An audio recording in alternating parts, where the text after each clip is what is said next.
शालिग्राम जी की कथा। एक बुढ़िया थी, उसके शालिग्राम जी की सेवा पूजा करने का नियम था।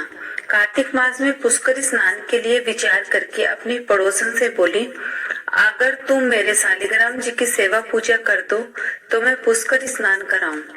पड़ोसन ने कहा, ठीक है, आप जाइए, मैं संभाल लूंगी, किंतु मुझे सेवा पूजा करनी तो आती ही नहीं है। आप थोड़ा बहुत बता दे तो मैं वैसा ही कर लूंगी।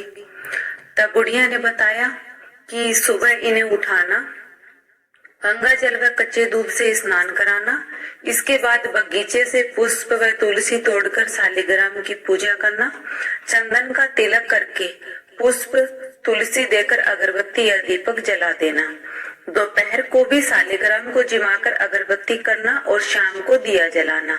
इस प्रकार सारी विधि बताकर बुढ़िया पुष्कर जी तीर्थ करने चली गई। बुढ़िया के बताए अनुसार पड़ोसन शालिग्राम जी की पूजा पाठ में लग गई, किंतु पड़ोसन एक हैरानी में पड़ गई कि शालिग्राम जी ने ना तो दूध पिया और ना ही भोजन किया। तब पड़ोसन ने शालिग्राम जी से कहा कि हे प्रभु, आप मुझसे नाराज हो क्या?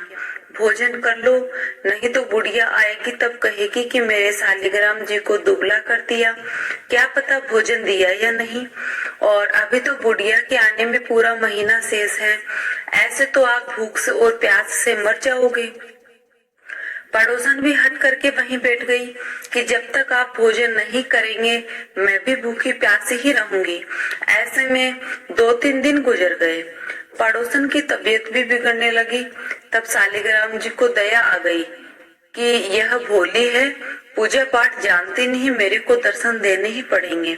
छोटा सा मोर मुकुट पीताम्बर धारण कर पाटे पर बैठ गए और बोले, लाओ दूध पिलाओ, भोजन कराओ। पड़ोसन झट से उठी और शालिग्राम जी को सारी चीज खिलाई पिलाई। अब तो रोज यही क्रम चलता रहा। एक दिन भगवान बोले, कल तो मैं गाय चराने जाऊंगा, इसलिए नहीं आ पाऊंगा। पड़ोसन ने कहा, नहीं नहीं, मैं नहीं भेजूंगी, और कहीं कुछ हो जाए तो थोड़े ही दिन की तो बात है, बुढ़िया आने वाली है, फिर आप चले जाना। पर भगवान नहीं माने। हाथ में सोने की लाठी लेकर हीरे मोती का पीताम्बर डालकर गाय चराने चले गए। पुष्कर जी स्नान करके बुढ़िया घर आ गई। स्नान ध्यान से निवृत्त होकर शालिग्राम जी को लेने पड़ोसन से जाकर बोली कि कहाँ है मेरा शालिग्राम। पड़ोसन ने कहा कि वह तो गाय चराने गया है, शाम को वापस आएगा, तब ले जाना। बुढ़िया ने सोचा कि पड़ोसन के मन में बेईमानी आ गई है और शालिग्राम को घर में कहीं छुपा दिया है। बुढ़िया जिद करने लगी, नहीं, अभी लेकर जाऊंगी, तुमने घर में कहीं छुपा रखा है शालिग्राम को। दोनों में बात बढ़ गई। सो आस पड़ोस के लोग भी वहां इकट्ठे हो गए। पड़ोसन ने व सभी लोगों ने बुढ़िया को समझाया कि तुम शाम तक तो इंतजार करो, तो बुढ़िया वहीं बैठ गई। शाम को शालिग्राम जी गाय चराकर वापस आ गए। पड़ोसन ने उन्हें देख लिया, लेकिन बुढ़िया उनको देख नहीं पा रही थी।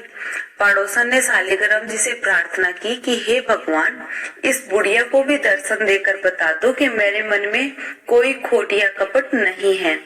तब भगवान शालिग्राम ने बुढ़िया को दर्शन देकर सारी बात बताई।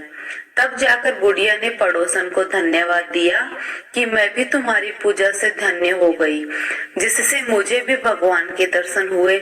भोले भाले भक्तों के भगवान यूं ही छोटे से मोर मुकुट पीताम्बर धारी, मुरली मनोहर श्याम बिहारी, सोने की लाठी लेकर हम सब भक्तों को भी दर्शन जरूर देना।